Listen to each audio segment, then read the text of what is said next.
Welcome to Free Flow, the Caribbean's best and biggest podcast. Let's get it. You would see he's doing more functional stuff. He's printing more and them kind of things. I'm an heavy so that's printing. That's insane.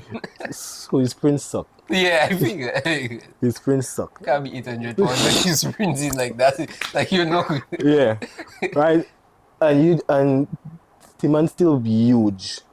And then I see like, okay, he's trying something different. Yeah. Yeah. Right, okay.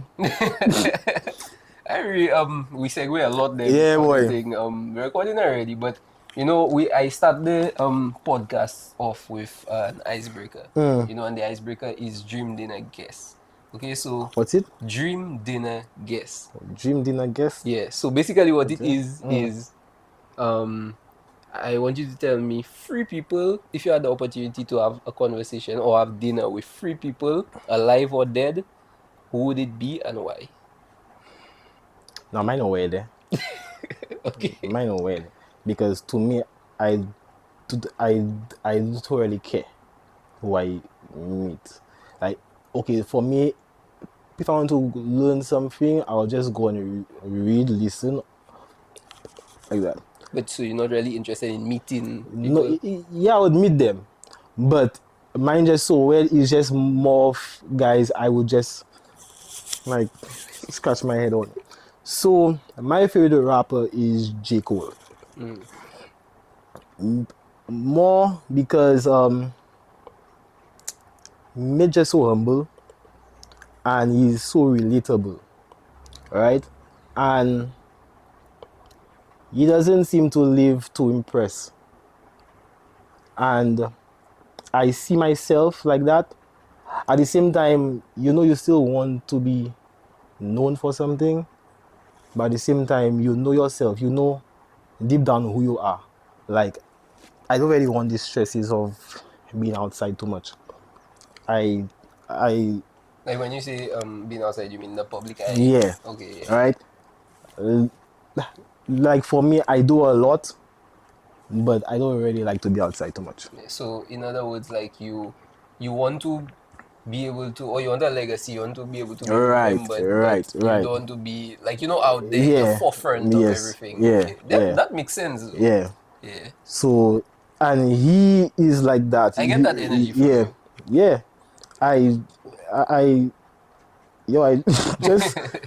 just stay in my lane. I stay in my lane. I would do something where you will see me somewhere, and I will just come out from there and go back in my corner. Yeah. Yeah. So J. Cole would be one. Yeah, J. Cole is one. So J. Cole and Pac kind of the same way. So I will not include Pac. Now I'm a wrestling freak, eh? Really? Yeah. So my favorite wrestler now is Seth Rollins, and he's kind of like a hybrid athlete. He does everything, right? He's not that big, not that too small, but he can do everything. He will lift a 400-pounder for you. But more or less, I like the way he trains and stuff, and I just gravitate to him. So I will watch his videos, how he works out and stuff, and the weird thing about it, he might be atheist. So I'm like, my favorite wrestler is like Myth Man. Yeah. So yeah, just to understand his process onto how he trains, how he's so captivating in my eye, and he's hated. Really? He's hated. Like, why? He's just too good. Okay, well, He's too good. Yeah, He's too good. And yeah, he's just too good. And people just don't like it when you're too good at something and they just like you hate what you want to become. Yeah. And it's just envy. Yeah. Yeah. Okay. Yeah. Now the third one, why because it's a weird question. Not weird, but I never really. Yeah. But you had kind of say Pac and J. Cole there. Yeah. Well, Pac Park, the thing with Park, how can you be so aggressive? Because Park was aggressive. How can you be so aggressive and so intelligent, bro, at the same time? Boy, it's a mystery. Yeah, that's a good thing because I never really thought of it that way. But that's true. He was like the man was always caught up in something. Always caught up in something. But if you think about it, a lot of them rappers I find, I shouldn't say a lot of them rappers. I've seen a lot of rappers that are the same way. In Like terms you could of, see, like they okay, want to I feel put like Pac out. was talented. He was very talented in creating music and that kind of thing. And for you to be able to have the mind to create music in that way that's so powerful, you have to be like intelligent.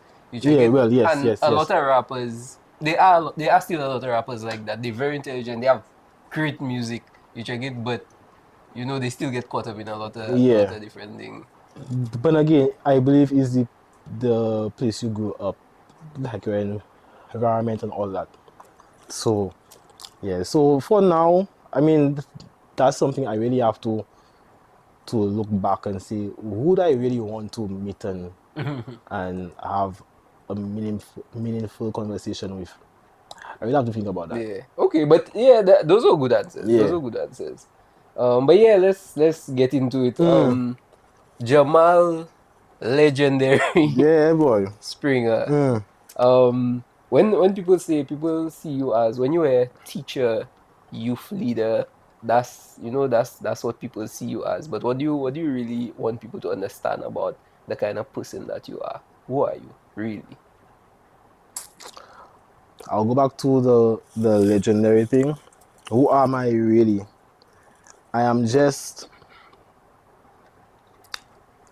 a young man, that young boy that was timid, bullied. He he he did not have a voice up until he chose to just take a chance with certain groups, the Cadet Corps, the Duke of Edinburgh. I just chose to take a chance with these, to have fun for sure, because joining them was not about growth, though. It was just about having fun, going on camps with my friends and so on. And what I learned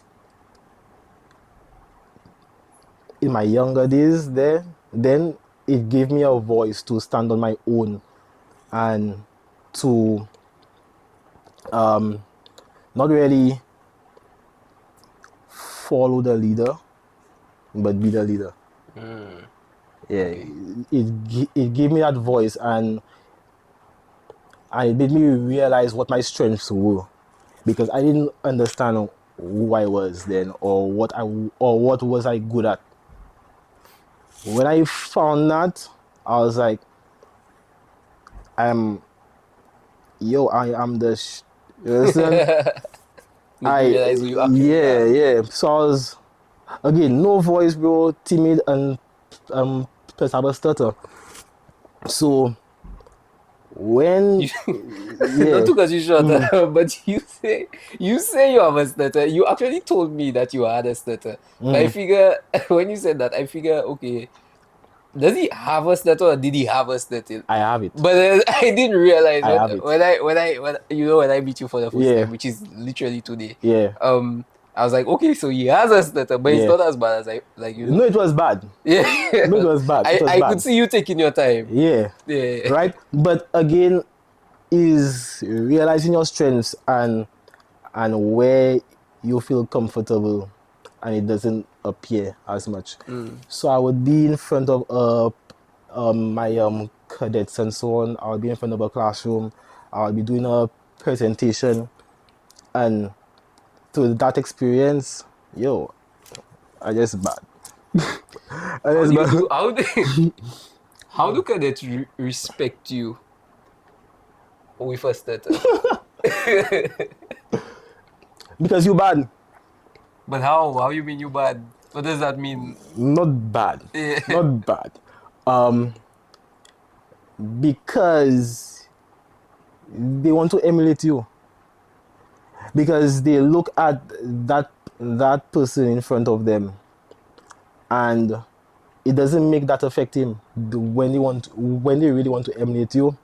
But not no buts. But I still use it. But when you're good at what you do, They want to right? emulate you. Yeah, they want to learn. They want to learn from you. And if I made it bother me in the moment, then they would see that, hey, it's bothering him. That is a weakness there. And it took me a while, because let me see, I left.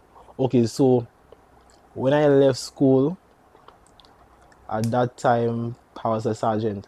So 2 years after I left school was when I really got comfortable in the rank, and then I got to understand. But when oh no, I got better in front of them, and then I was like, that is what is actually helping me with this stutter. And I realized that in front of a crowd, when I'm doing something that I know I'm good at, I'm confident, right? Yeah. And when you have that confidence, there's nothing stopping you from actually executing what you have to execute. So, two things. The first thing, what I wanted to ask was, you said you were a sergeant, right? I was a sergeant back in 2009. So what, how high is a sergeant in the hierarchy? Okay, so Is it like a high rank? it is a high rank, Okay. although it has been undermined a lot lately. A sergeant is a okay. So you have a platoon commander. Okay, let me go up first.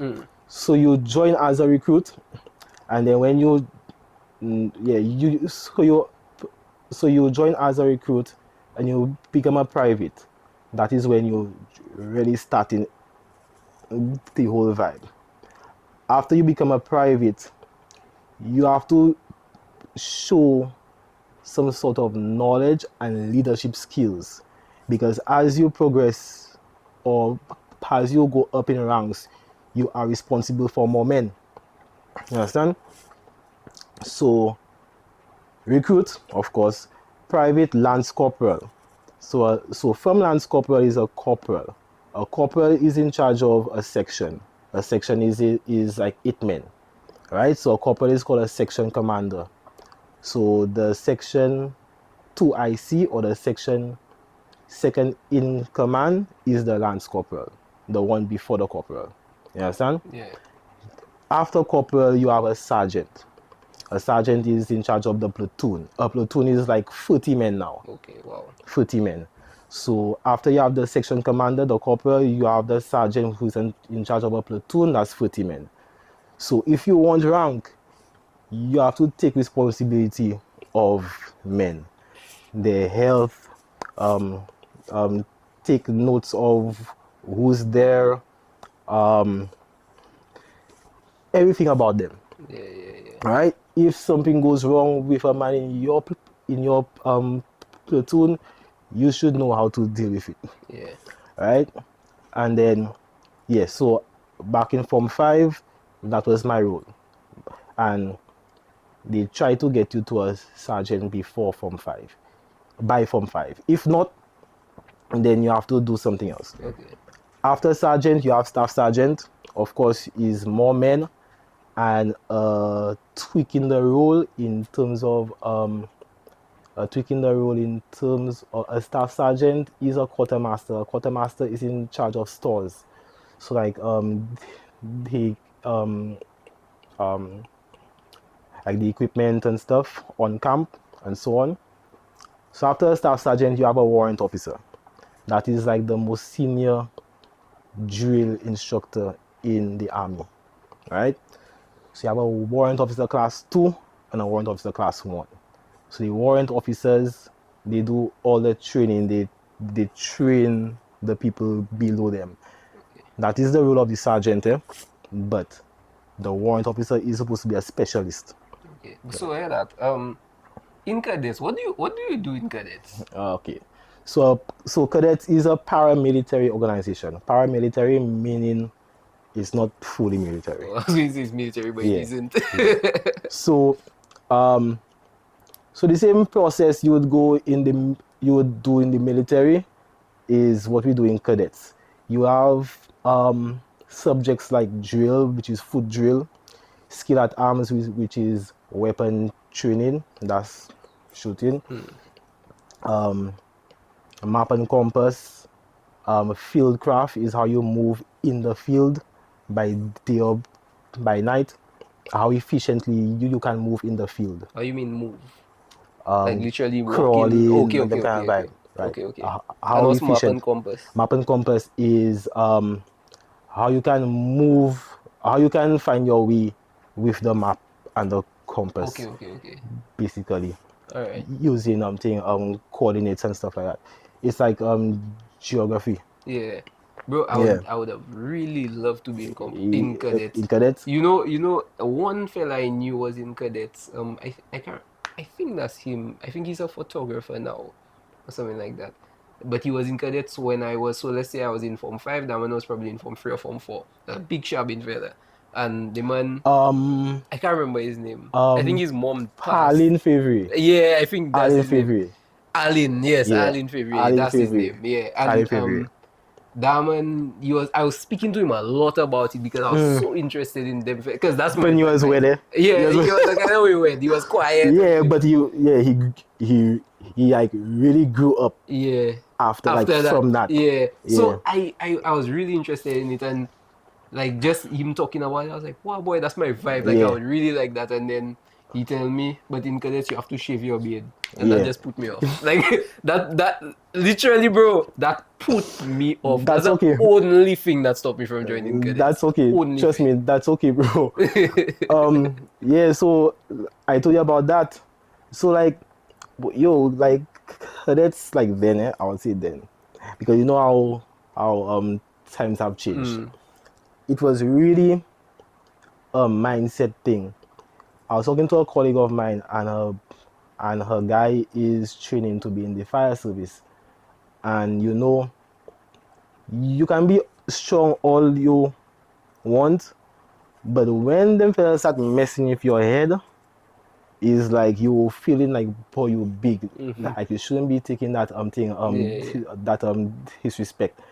When you have Peter pays for Paul and Paul will pay for all and kind of thing, it's like, but I did not do that. Why I have to pay for that, man? And yeah, it's all a mindset thing, and the experiences you go through, the tough times you go through with your partners, you just laugh at all that at the end of the day. Why do they do that though? I always wondered that though. Like in not just like any military kind of I thing. want to answer that question. I have to speak from me, like why I did that to them. Yeah, okay. Because not just like, okay, so when I say why they do that, let me just be a little bit more clear. Like shouting at you and Okay. Peter before Paul alright, and okay, like you okay. know shouting in your face and making like belittling you Okay. and that kind of thing. Yeah.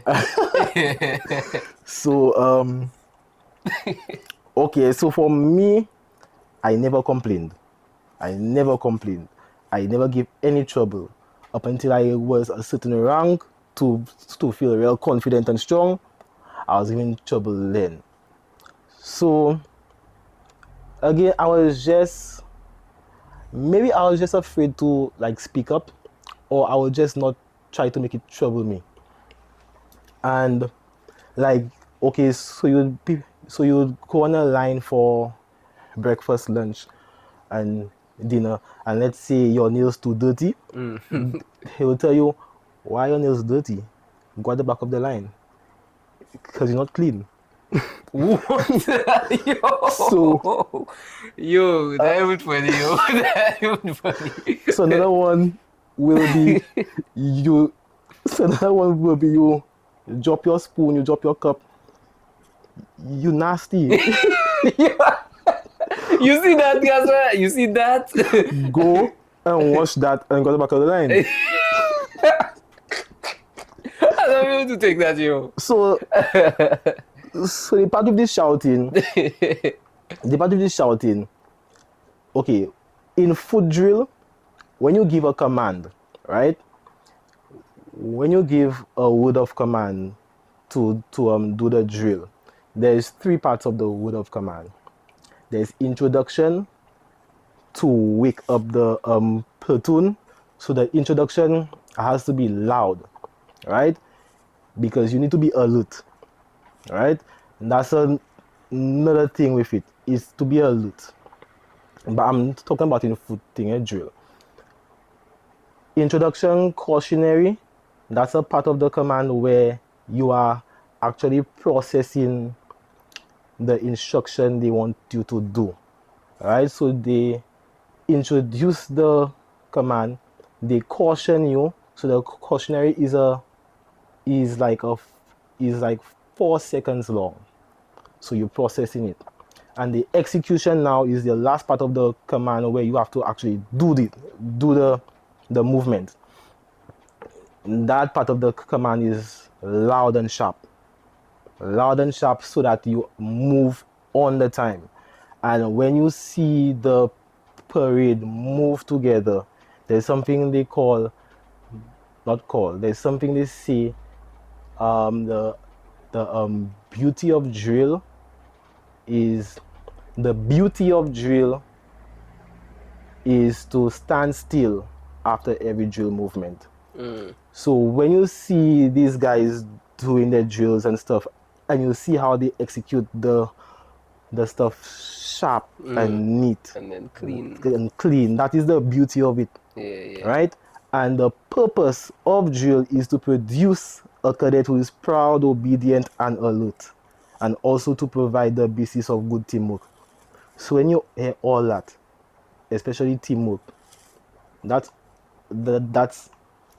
basically everything they trying to teach you. Now you say that there, and that remind me of karate. When I used to be in karate, I don't know if it's because my coach was actually a military man. I think he was part of the Navy or something like that. But he kind of used to drill us like that. So there's something called katas. I don't know if you're familiar. No, with but so it's a kata is basically a fight scenario using basic karate techniques. You understand? So, but he used to drill the basic techniques with us. So, like a number would correspond with a movement, and you would basically say 1, and you do a movement. 2, you do a movement, and it would probably go up to, like, let's say 3 or 4 or 5. And then so you would start with 1, then 2, then 3, then 4, then get more complicated and say 1, 5, 1, 4, and, you know. But the whole point of it is like the same kind of clean, crisp movement and knowing what you're about. So like you saying that there, but like I relating it to karate. Yeah. So I kind of understand what you mean. Now a guy that used to train me before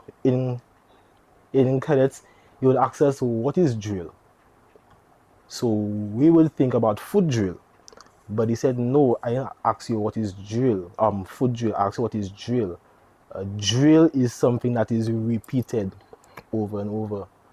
So foot drill now is that same thing.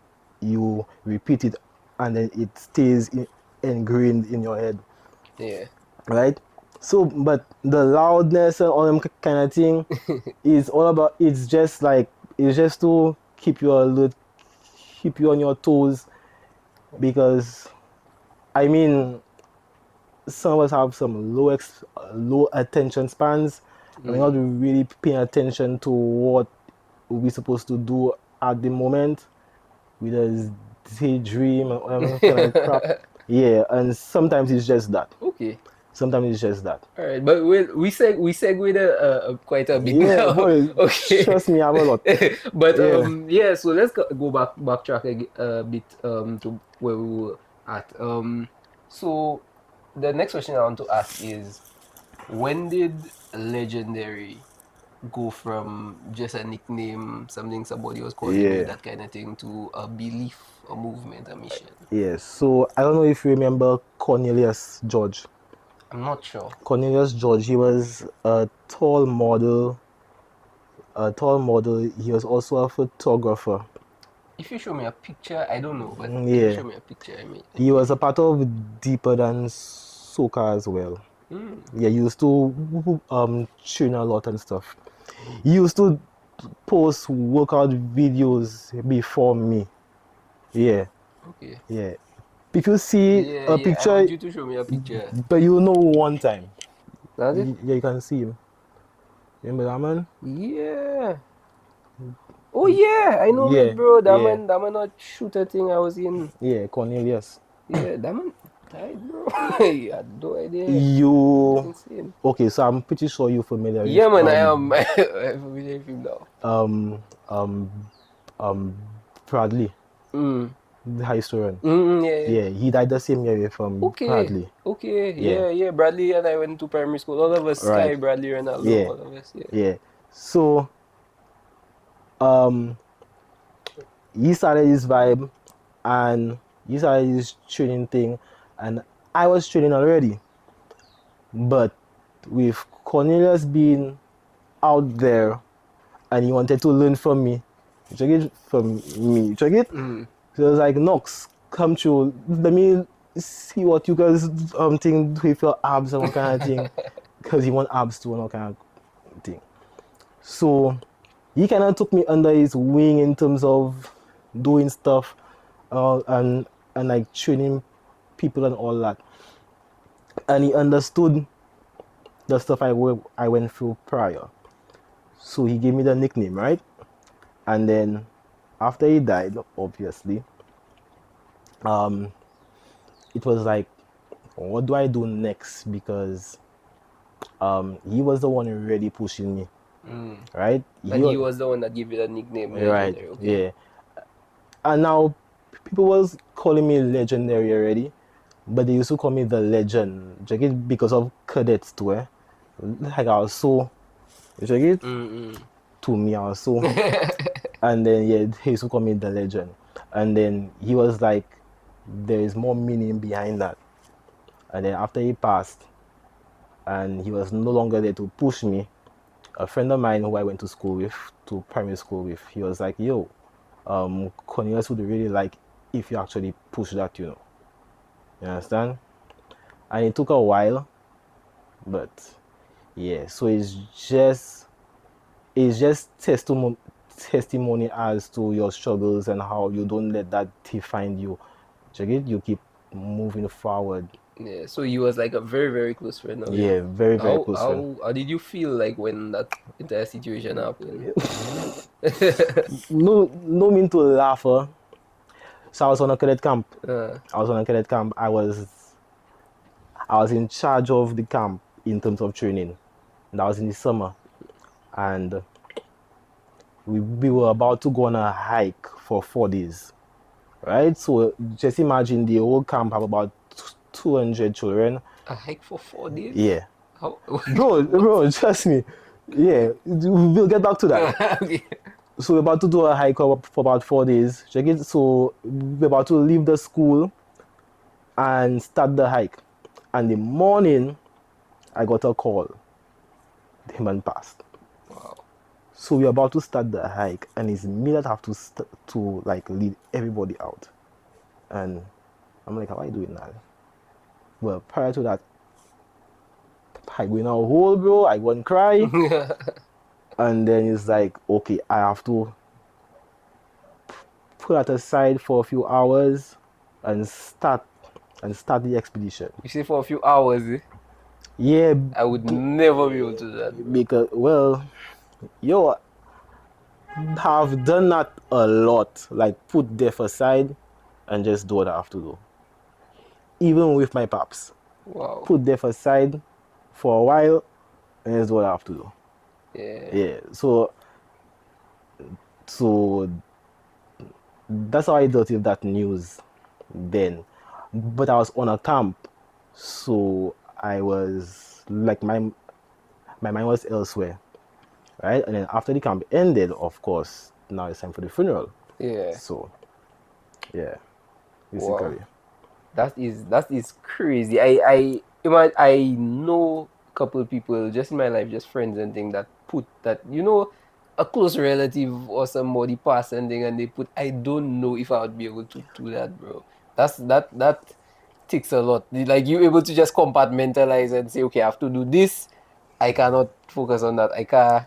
Have you ever like like experienced it? No. Yeah, man, I have, and that's the only thing I could think of. That's why I say, like, Why? maybe now as I'm older, Mm. I might, but a lot of the death I've experienced was when the same year Bradley passed, and Yeah. it was a set of friends of, how Yes, was it? Was yeah, it was yeah. That year was like that crazy. year it was like six people I knew, That and year was not just people I crazy. knew, but friends, like, Yeah. people that we were in primary school coming up, And so we were just close to everybody, and and these everybody was just dying. people were like your age. Yeah, yeah, they were our friends, Yeah. they were people from primary school, so it's like you Boy. seen, like, so I don't know, I was like 17, Yeah, I was about that. about 17, so in that time that I could not focus on anything Mm. else. So you would see, like, I went to school and I was like, I did very badly in school because I couldn't study, I couldn't think Mm. of anything else. But as I haven't really experienced that, being older and stuff. I Brad, don't ever want to. I I am 6 years older than yours, so I was a bit older, so I could have handled it in Yeah, a way. yo. But like, I was the first death I really had to deal with it. He wasn't close to me like you check it like Mm, how you all were close to him, but I mean like like the space we were in yeah, yeah. consistently the past 3 years training together every day. Yeah, and I remember Yeah, he was doing track too. He yeah, was he was down. Was fast too. yeah, He was boy. fast. I Yeah, mean, thing. you know that thing. But anyways, Yeah. yeah, Anyways, though, you said confidence. You said confidence is built. You're not born with confidence. mm, You're not born with discipline. nope. That's something that's built. So what actually made you realize that that's something that was built? So again, all that can go back to cadetting. Um, when you realize you're doing something for fun, and then at one point, at some point, you realize I'm I'm good at this. I really got good at this. What time did that happen? Yeah, Would you say that's like the first thing you realize that you were good at? yeah. Yeah. Okay. Yeah. First thing, because because I wanted to do sports at school, but then the school I went to did not push it, so I could not do it. Mm, And I wasn't exposed to like track and field and stuff, so okay. I was more into Okay. the youth groups and stuff.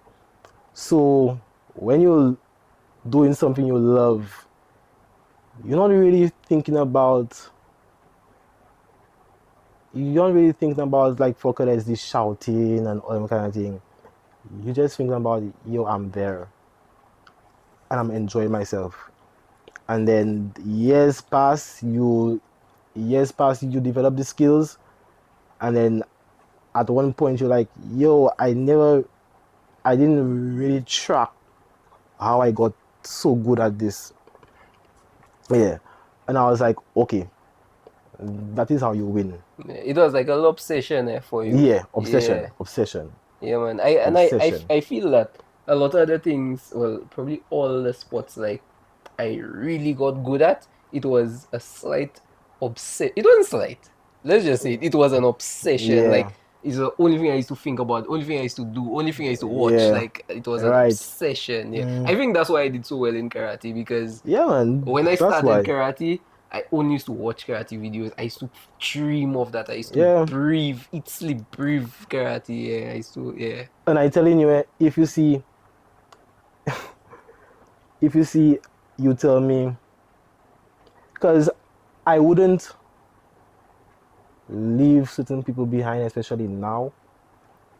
But if you tell me to go to the British Army or an army and they can come along and just watch, I'll go. I'll go. And I know I can just slaughter it. Yeah. I can slaughter it. There's nothing you can tell me. There's nothing it can come and tell me to make me feel bad about myself. I'll be like, Yeah. yeah, I'll just do it and just get over with. Yeah, man. Yeah. Yeah, Because I you understand that. because you now trying to break me. I know what it is. Mm. Yeah. Yeah. Why did you never join the police force? I feel like for somebody that's so good at that, like that's just a given. Yeah, I'm going to say it, bro. I'm going to say it because it has to be said. So the same year these guys died and stuff. Prior to that, I broke my foot that year. Ouch. I broke my foot, and during that time I applied. Anyways, they had a exam for those who applied and stuff, and I did not get a call. So, anyways, I my dad told me just go compre and see what they're saying, even if you did not get the call. So I went. That was a little bit after I took off the cast. And I'm hearing my name is there. But I'm like, I never got a call. So how my name there and I never got a call to come and do the exam. So I'm letting the people know what's going on. So they asking me, are you qualified? Oh, that's when the cadet in me about to unleash. Because why in the yellow sun you come and tell me, am I qualified? My name is on the list. My name is on the list. Why would you ask me such a foolish question? That was my response. Because you're making me feel stupid. Yeah. So they gave me some bull story about okay, so you cannot do the exam now. It has been structured so that the south and the north is doing the exams at the same time, so there is no way you can do it. Sorry. I'm like, So you'd have had to like reapply and yeah, everything. Wow. yeah. So a friend of mine told me, go training school and see what happened. I tried to call a few friends of mine in the force, of course, that have a little something and tell them what happened. They were like, boy, there's nothing really that they can do. So I went training school the following day, and so I went to find out what happened because I mean, my name was there, all kind of thing. So anyways, here is funny part. They go inside. Mr. Springer, we I can't remember which came first, but something about they found my form. No, the first one they said was they called me and they wasn't getting through. That's the first thing they told me. The second thing they said when they went inside and come back, they told me, oh yes, we see your form there, but it has the wrong number. How can you tell me you called me and then, okay, wrong number, you called me, and the first story they told me was they had a conversation with me, maybe I forgot. What? So I'm like, okay, you see that? I'll just finish with that. So walking out of the school now, some guys I train there, they there doing the course and so on. Wow. So they're like, Springer, are you not there? Look, they made somebody do the same exam earlier today. I'm like, okay. It's serious. So I'm What's like, that? okay, you just don't want me there. Yeah, I just I was like they did like you So guys. exactly. And to me, I just too good at what I do, and you just don't want me there. So, anyways, that was in January. The following month was the Independence Day parade. Now, who is the warrant officer going on parade? Me. So now you see me in my uniform, my pay stick and all kind of thing. The same people that are watching me is the same people that are telling me that I wasn't qualified. and they watching me, and the same man that telling me something about meeting, meet not nothing and thing. The man have a pay stick, the same pay stick I carried, and a pay stick signifies that you are a drill instructor, right? You plan and prepare parades. So I plan and prepare parades. I have a pay stick. Why am I not qualified? Yeah.